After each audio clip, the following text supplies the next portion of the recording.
السلام عليكم ومرحبا بكم في قناتي وتبوتينا. ان شاء الله درت معكم هذا الكيك كيجي زوين ويجي رائع.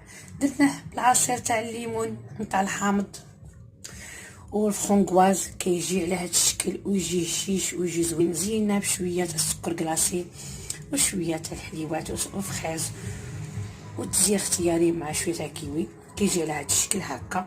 وغادي ندوز معكم المقادير باش نشوفوا الكيك اللي درتو معكم اليوم يجي رائع واسفنجي. وندوزو المقادير ان شاء الله. وغادي ندوزو المقادير تاع الكيك تاعنا اللي غادي نديرو في المول العجيب. عندي كاس تاع السكر سنيده، نص كاس تاع الزيت، نص كاس تاع الحامض معصر، ياغورت نتاع النكهه تاع الحامض، وجوج كيسان تاع الفارينه، وعندي جوج اكياس نتاع الخميره كيماويه.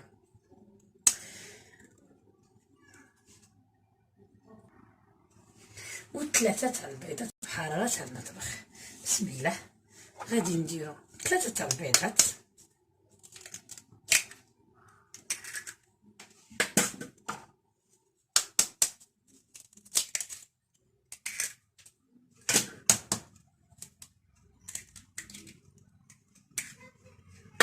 غادي ندير واحد القريصه تاع الملح،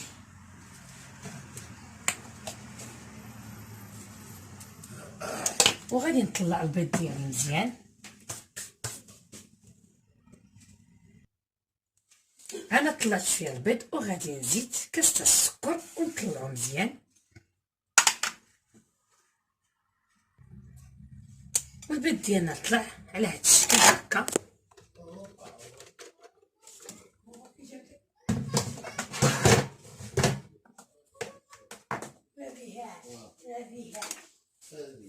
كيجي طالع هكا كيجي زوين. وغادي ندير الحامض ديالنا ونخلط مزيان، ونزيد نص كاس تاع الزيت مع نص كاس تاع الحامض والياغورت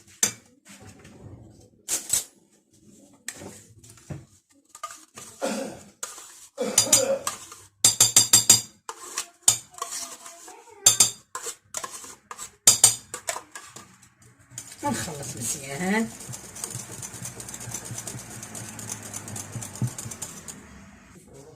وعندي قليل تاع الفرونغواز، غادي ندير له شويه تاع الفارينه باش يبقى لنا، والباقي غادي نديروه هنايا مع جوج خميرات، يعني 14 غرام جوج خميرات.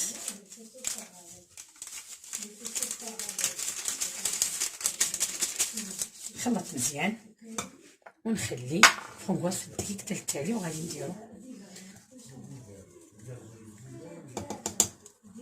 نخلط مزيان هكا.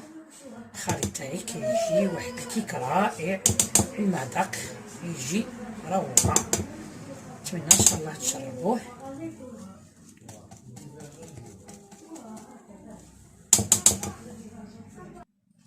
بعد من خلطنا الكيك ديالنا كيجي على هذا الشكل.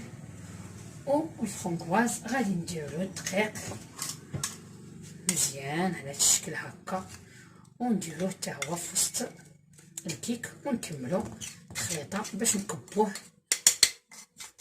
في المول العجيب اللي دهنتو بالزبده ودرت له الدقيق. وغادي نشوفوا كيفاش الطريقه. انا درت الفرونغواز ديالي في العجينه، ها هي تخلطت مزيان. يعني الاستاذه تاعنا الاستاذه وفاء تاع لاباتيسري كتقول لنا ملي كديروا العجين هكا ديروا هكا سطاتي باش يجيكم ميبقاش حبيبات تاع الدقيق. نشكرها بزاف هاد المنبر.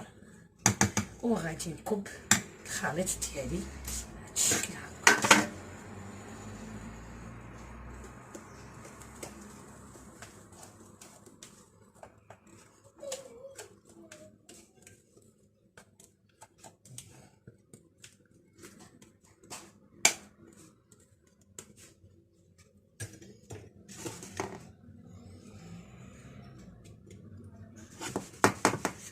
وغادي نشعل الفران ديالي ونديرو يطيب، ونتلاقى معكم في الشكل النهائي تاعو باش نزينوه.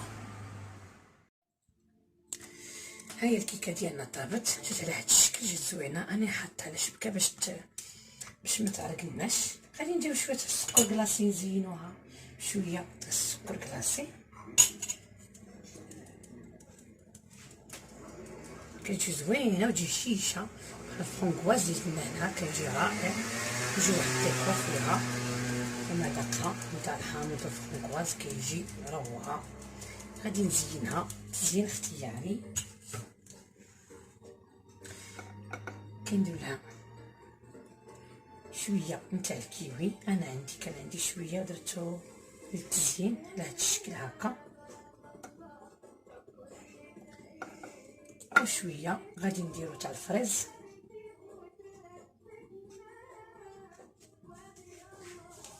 نديرو شويه فريز نقطعو، نجيب واحد السكين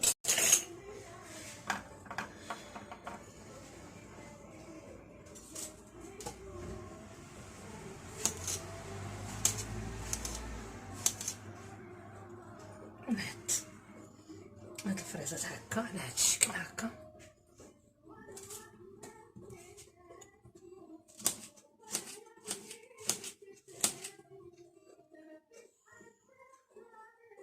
درت انا غير جوج فريزات، وكيجي عندي شويه تزيين اختياري تاع الحليوات اللي راه عندي، كيجي على هاد الشكل هكا.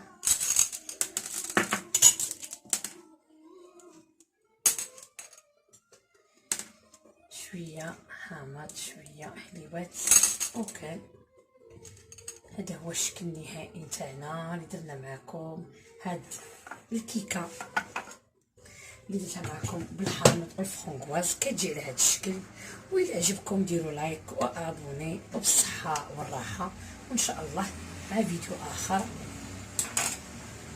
والسلام عليكم.